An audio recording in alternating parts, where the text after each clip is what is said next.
We're here in the Peloponnese region in southern Greece. The picturesque Laconian Gulf is a home to fishermen and an international tourist destination. But all is not as it seems. We're here to see how this idyllic location has now become a key artery for Russian oil. The area is packed with huge tankers. We're just leaving Greek territorial waters and we're approaching a number of tankers that have left Russia, and we believe they're here to exchange Russian crude. And here they are. We find two tankers in the middle of a ship-to-ship transfer. These two boats that you can see behind me here are oil tankers. The boat in the distance is from Russia and it's moving oil to the boat that's nearest to us. Here in international waters, this practice is legal, and it's one of the ways by which Russian oil continues to be exported throughout the world, often with the help of Western shipping companies. And some of the millions of barrels of oil that passes through this area will ultimately find its way to countries that have bans on Russian oil, including the UK. Industry data confirms what we see. Russian crude is picked up here to be transferred onwards to places like Turkey and India.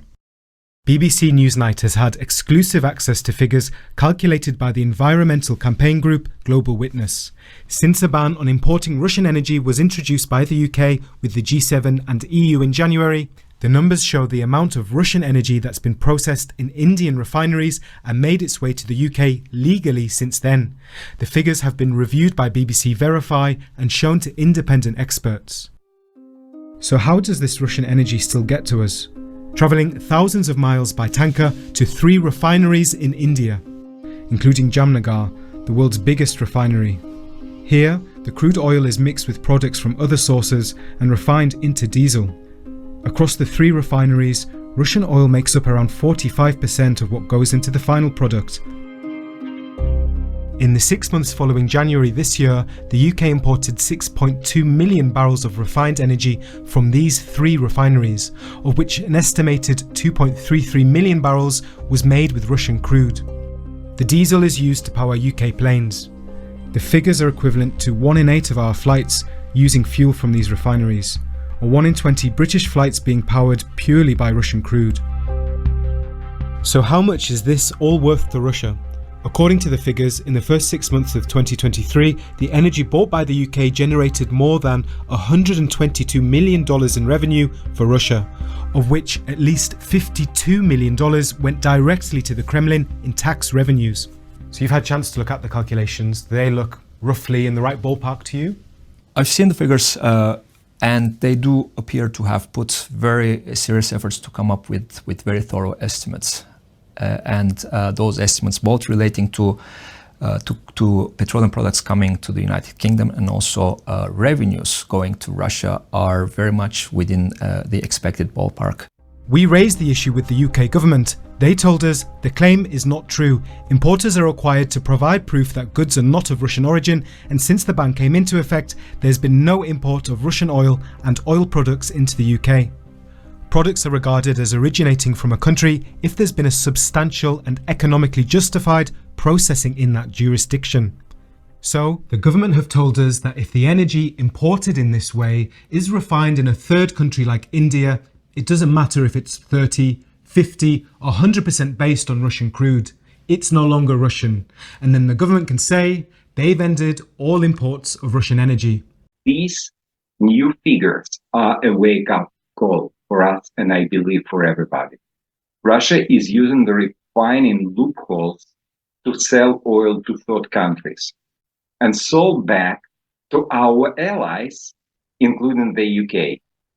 We need to close this loophole that Russia is using to sell its oil, and we call on our partners to end this trade. The UK has been a leading supporter of Ukraine's war effort, implementing sanctions that seek to disrupt the Kremlin's energy revenues.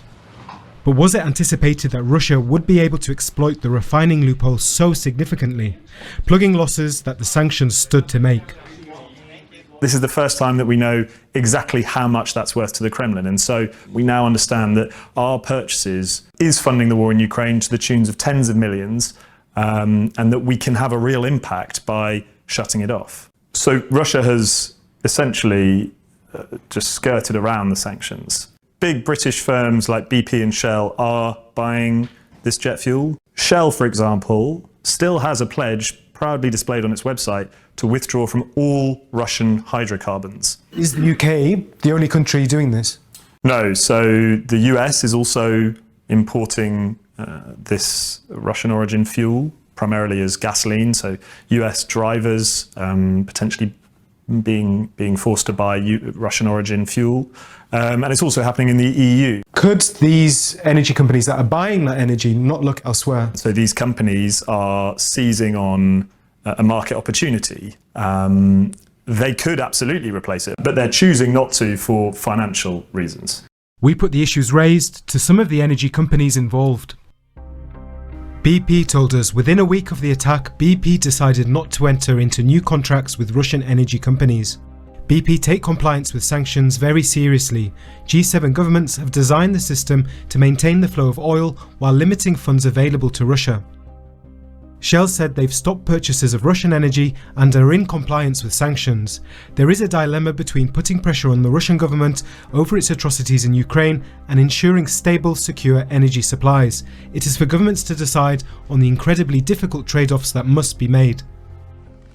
Refining energy in a third country